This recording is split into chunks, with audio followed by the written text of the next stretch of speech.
besoins en Éthiopie ont explosé sur les 3 dernières années depuis 2020, principalement du fait de la guerre civile dans le nord du pays entre le gouvernement central et les autorités régionales, mais aussi du fait d'une sécheresse historique.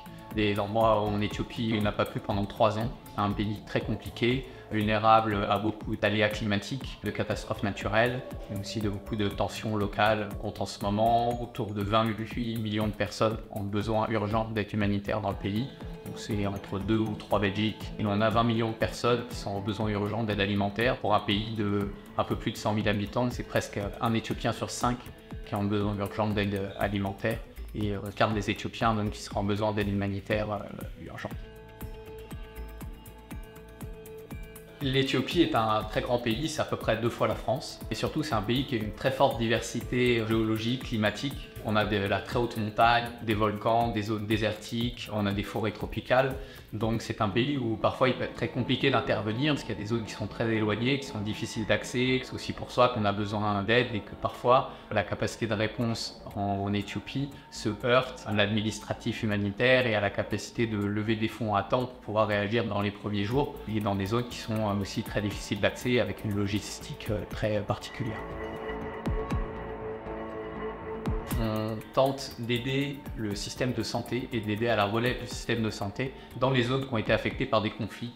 Nous déployons aussi des interventions de nutrition d'urgence avec une approche intégrée qui permet à la fois d'assurer la gestion clinique des patients et des enfants malnutris, mais aussi d'agir sur les causes et les racines de cette malnutrition, qui soient sur des pathologies particulières comme la malaria, le manque d'accès à la santé ou parfois aussi des problèmes hydriques et le fait que la mauvaise qualité de l'eau peut créer des diarrhées qui vont impliquer de la malnutrition.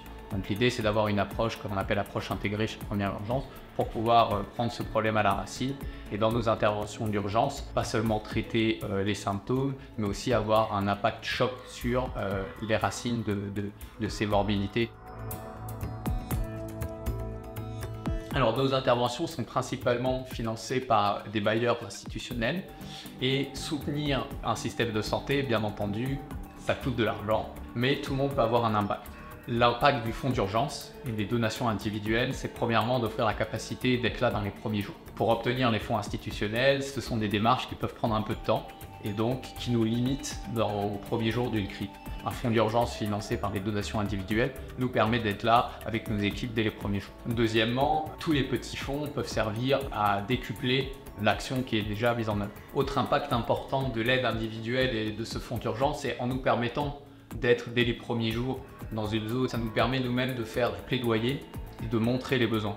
Un des problèmes de l'aide humanitaire parfois, quand il y a trop de besoins en même temps, il n'y a pas assez de monde sur le terrain, rien que pour constater les besoins et appeler les autres partenaires, appeler la communauté internationale, appeler même les autorités étatiques à venir aider les populations en question. En nous aidant et en nous permettant à être là dès les premiers jours sur le terrain, ça nous permet aussi d'appeler plus d'acteurs, de soulever plus de fonds pour pouvoir aider ces populations à l'échelle et selon les besoins constatés.